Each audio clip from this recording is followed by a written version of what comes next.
Well, ladies and gentlemen, if you are listening to the news, there were some major things about Twitter that happened yesterday. Elon Musk, he ended up purchasing Twitter.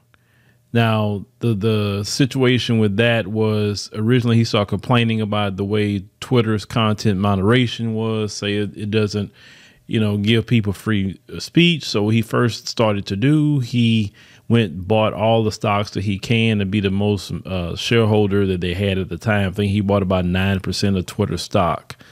They asked him to join the board, but if you join the board, he can only get up to maybe, I think, 14% of stock. Well, he declined that. Then he turned back some days later and said, you know what?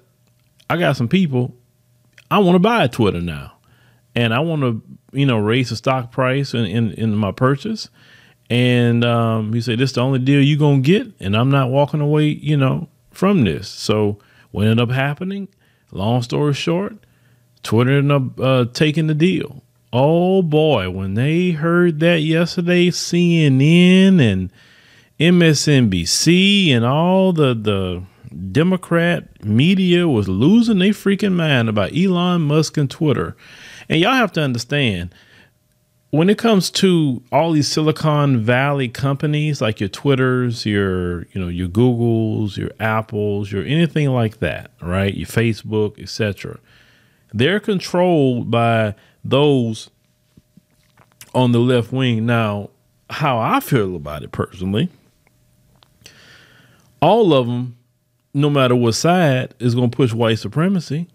But it's always interesting to watch them infight. I think it's always interesting. I like to sit back with like a fly on the wall and, just to see how they move, what they're going to do. So they were losing their minds about Twitter because you have to admit the left wingers control all the speech. If you think about it online in these major platforms, and they have this heavy, handed content moderation. When people say things that doesn't meet the official narrative, they go to block you. If they're not blocking you or taking your page down, they're shadow banning you. You know what I'm saying? Which I think shadow banning is the worst thing ever to do to somebody, is that they posting stuff and nobody's seeing it. You know what I'm saying? And they don't even know that they're shadow banned. I think that is definitely wicked to do something like that to people.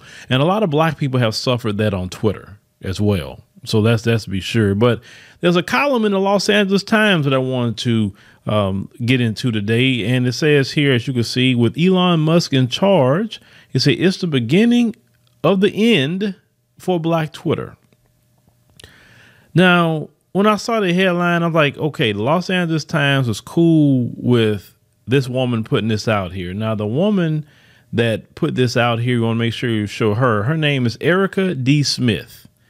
Now, she is a columnist for the Los Angeles Times, writing about the diversity of people and places across California. She joined the Times 2018 as an assistant editor and helped expand coverage of state housing and homelessness crisis. She previously worked at the Sacramento Bee, which is a columnist and editorial board member, covering housing, homelessness, and social justice issues. And before the Bee, Smith wrote for Indianapolis Star and Akron Beacon Journal. She's a recipient of the Sigma Delta Chi Award. It's for column writing. It's a graduate of Ohio University and a native of the long-suffering sports town of Cleveland.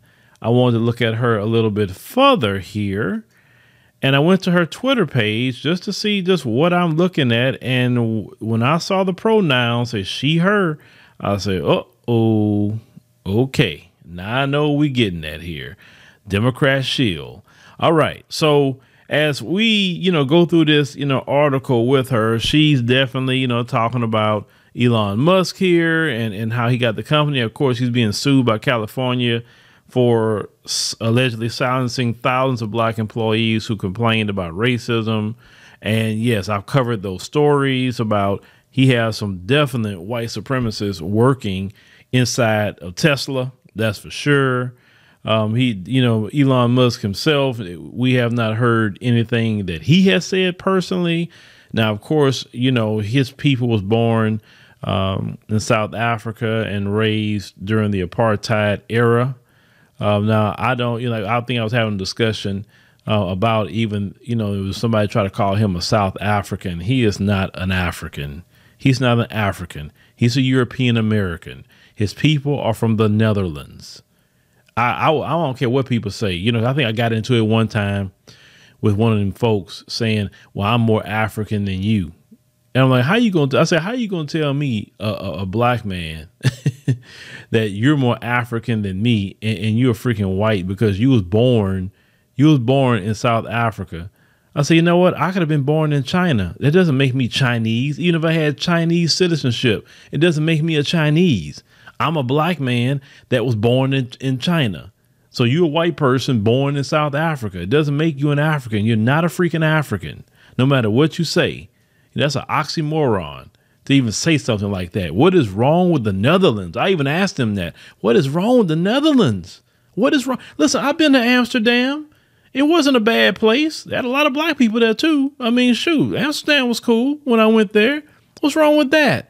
But then as I got, some emails one time when I was really pressing hard about why don't you go back to your homeland, I had somebody from Amsterdam write me and say, we don't want them. They said, those people that went down there are trash, and we still don't want them because that's what they still are. So I'm like, okay, well, I didn't know that, but still, you're not African. So that's why I don't call no Charlize Theron no African either, because she's a European American. That's exactly what she is here. Now, continuing. So this woman, is talking about Twitter as the digital town square where, matters of vital to the future of humanity are debated. She talked about, of course, him, buying Twitter for $44 billion. Now, she says, consider this the beginning of the end of Black Twitter. He said, not of black people on Twitter, but of Black Twitter. He said, the community of millions that figured out how to turn a nascent, social media platform into an indispensable tool for real world activism, political power, and change. Let me say something to Sister Erica here. If all your so-called activism is Twitter, if that's all your activism is, and you can't translate that to real world things, even though you say it has translated, and we know that, but these people have always been in control. Even when Jack Dorsey ran Twitter, or when they went public and all of that, these people was controlling algorithms, and they also can shut down, certain messages getting out at any given time. We've seen the heavy-handed content moderation with all these platforms during the time of the pandemic. How if anybody said anything against the official narrative, your page is coming down. You understand? That was authoritarian, and nobody should want that. The internet was created to be free, and open for everybody. And if you got an opinion, you should be able to say that opinion. Now, some opinions you may have, I hope they're not things you're saying that's going to get you arrested. You understand what I'm saying? But that kind of bothers me. This lady thinking that the, so-called activism is just based on, Twitter. Now, she said, Black Twitter gave us hashtags that turned into movements. It said Black Lives Matter, I Can't Breathe became rallying cries for hundreds of thousands of protesters after the 2020 murder of George Floyd, and said by Minneapolis police. And years before that, when fewer Americans were paying attention to the disproportionate number of black women being killed by police, there was Say Her Name. And Say Her Name was more so, unfortunately, a sad chant. Nothing changed with those race soldiers. I remember when it came out. Now they said it did Oscar so white. They said that led pressure the changes at the Academy of Motion Picture Arts and Sciences. Let's not forget. And she talking about Me Too. Now we know Me Too ended up starting off going at white men, but what happened? Start gaffing up black men. Understand what I'm saying? And that thing, definitely is a good thing that mess went away. Not because I agree with, men saying things in the workplace that has no business to women. No. But what they was doing, they was targeting black men, because the two things you use against black men to target them is something in the area of segs. I'm not saying it that way because, the algorithm, and drugs or crime. That's the two ways they get black men. OK, they've been doing that mess ever since black men have been here. She said also said there's Black Girl Magic and Black Boy Joy. I never heard no Black Boy Joy. That's a new one on me. Both celebrations of the beauty of blackness in a country that so often devalues it and us. Now, she said on Monday, the mood on Black Twitter was neither magical nor joyful. Said, there goes Black Twitter. New owners will call it CRT and ban it. Well, I don't think Elon Musk would do that. He's been in business a little while, and I don't think it would be wise for him to do that, because Black people bring a lot of traction to the platform, and if Black people up and leave the platform, then that platform will just be mayonnaise, and mayonnaise areas is just not popping like that. Let's call it what it is. The websites that we're on, that's the websites that's popping. Let's just call it what it is. We consume more media than any other group. Online, TV, movies, Black people do. They know this. So why would Elon Musk do that? Now, she says, Black Twitter said, we need to schedule a meeting ASAP. Where are we meeting up when we leave Twitter? So basically what's happening is they're having this doomsday deal about Twitter. Oh, my God, Elon Musk is taking over Twitter, and I'm going to leave. Okay, leave. Leave Twitter. Because you know what?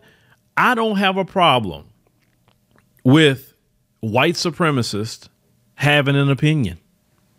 I have no problem debating a white supremacist either. I think it's good to let them on and express themselves. See, if you have strong convictions in what you're saying, and you can debate, a white supremacist, then what's wrong with them having some sort of opinion? I don't care about that. See, this is what the Democrat Party wants. Free speech for me, but not for thee. And we know as Black people, our speech has been suppressed. Oh, yes, it has. You're talking about, they just want to let white supremacists on there. There's many Black people that's been speaking against racism, white supremacy, and had many of their pages taken down. Some of you listening probably had your pages taken down, right? So don't just try to say, it's white supremacists. No, they have censored Black people too. Black people that told the truth on so many things, they have censored them.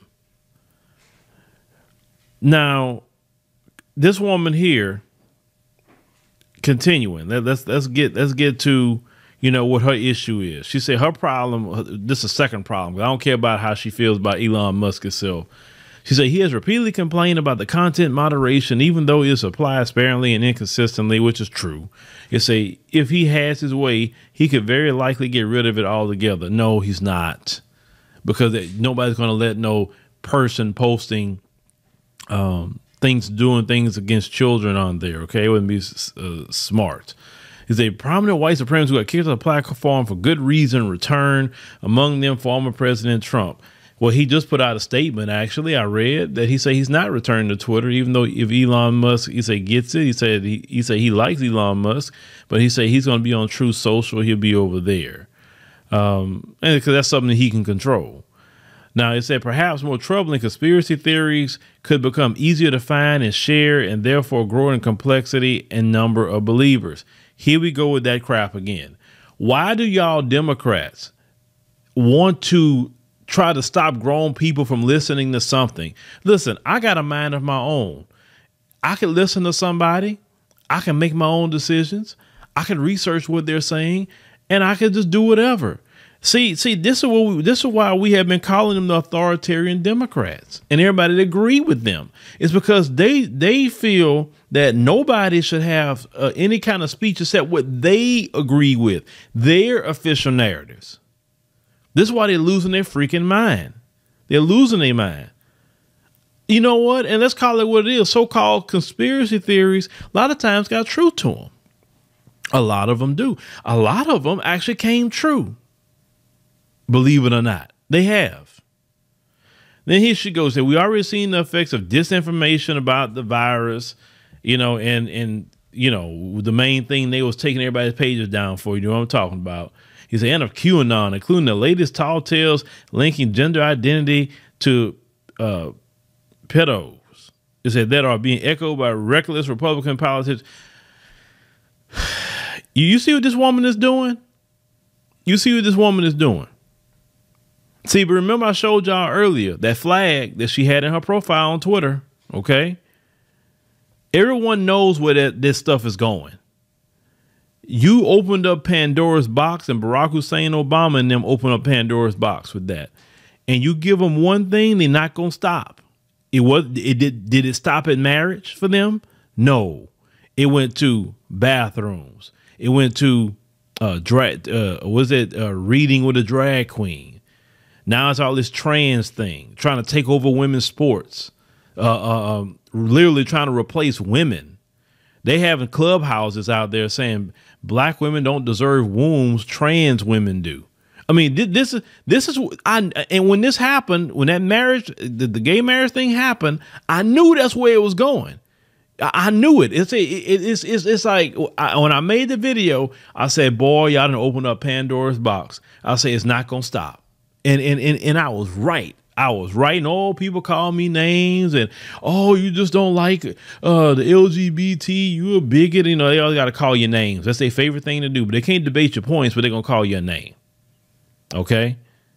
And that's where it's going next with the pedos. They're going to say that's a sexual orientation, too. And you're discriminating against them. This is why I say, listen, this country is extremely wicked and going into wickedness. And if God don't deal with America, he would have to apologize to Sodom and Gomorrah for not dealing with America with their wickedness. Stuff like that is what got Sodom and Gomorrah destroyed. And we heading down that same pathway, putting our hat. We already in the same. We are in the target of angry God. Just beyond which, look at all the filth that's going on. It's some filth in this country. No morality, no nothing. Now she continues to say, what happens when those conspiracy theories boasted about more than a dash of white supremacy escalate into violence? It happened once, it surely happened again. Say Black Twitter knows this. He said, must tweet it. I hope that even my worst critics remain on Twitter because that's what free speech means. Hey, Black Twitter also knows that no, that's not what free speech means because Twitter is a company soon to be privately held and no obligation under the First Amendment to allow racism. She says transphobia, homophobia, or misogyny to percolate through its platform.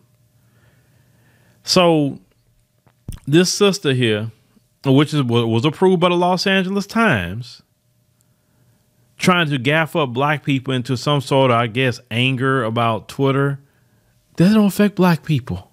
It don't. And if you got a problem with Twitter, there's an app called Fanbase.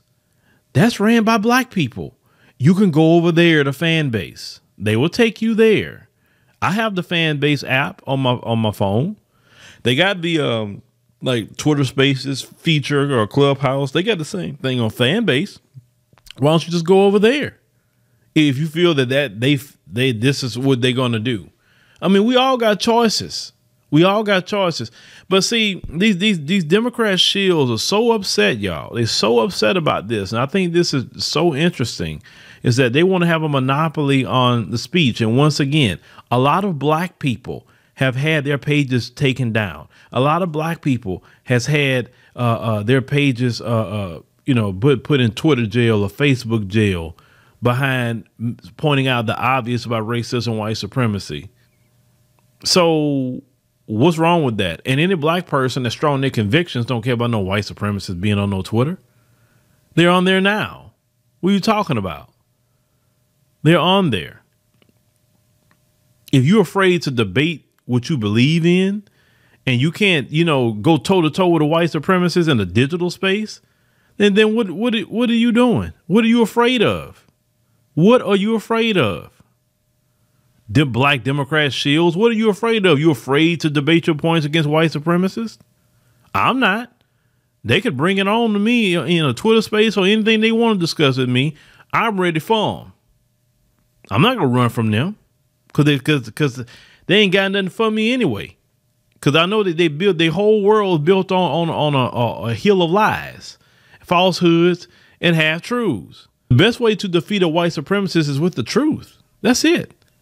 Tell them their truth, tell them their history, and tell them their future. That's how you defeat them. Period. No matter who they are, from the dumbest ones to the smart ones. But you can't do that. So run off, go somewhere else if that's what you feel like you need to do. What you should be doing, but a lot of people like you don't want to do that, Erica, is that you should be creating your own platforms so you can have a voice to say whatever you want. That way, no one could take that platform away from you. So if this gets you to start moving around, fine. You know, Sean King, he had a meltdown about it. He can go from Twitter too. He don't have to be on there. Period. He can stay on Instagram and wherever he want to do because they have content moderation. Content moderation was the worst thing they ever did. You know, let's say with the exception of people posting things about, you know, children or you know, things like that. You know, anything was considered known terrorism or certain types of violence that shouldn't, you know, we know certain things that shouldn't be on there. But yeah, they having a meltdown and they trying to, you know, get black people involved. Like, oh, this needs to be a movement. This is not no movement. Black people don't care. Black Twitter is a group of people just typing behind a hashtag. That's it. It's not an organization. It's nothing. So, yeah, ladies and gentlemen, these people here, they try it. They try. Because, you know, the left wing, they always want to get black people behind something because they know if they can get us behind it, then they can get some, you know, some noise. But, man, don't pay no attention to that. Elon Musk has his website. I think what they say it goes into effect, I think in 6 months or something like that. It's his website. It is what it is. I'm not mad about it. And I'm pretty sure many of you not mad about it either. But thank you, ladies and gentlemen, for joining us on the podcast this morning. Greatly appreciate it. You definitely, we appreciate for you to subscribe. You know, many of you have, and that's very important. Make sure you click the like button, help spread the video in the algorithm. If you are enjoying the program, make sure to consider donating a love offering. We greatly appreciate that. And I know you have many choices to listen to podcasts and other programs, but you came over here and we definitely appreciate you doing that. We count that an honor. So thank you for listening and see you next time.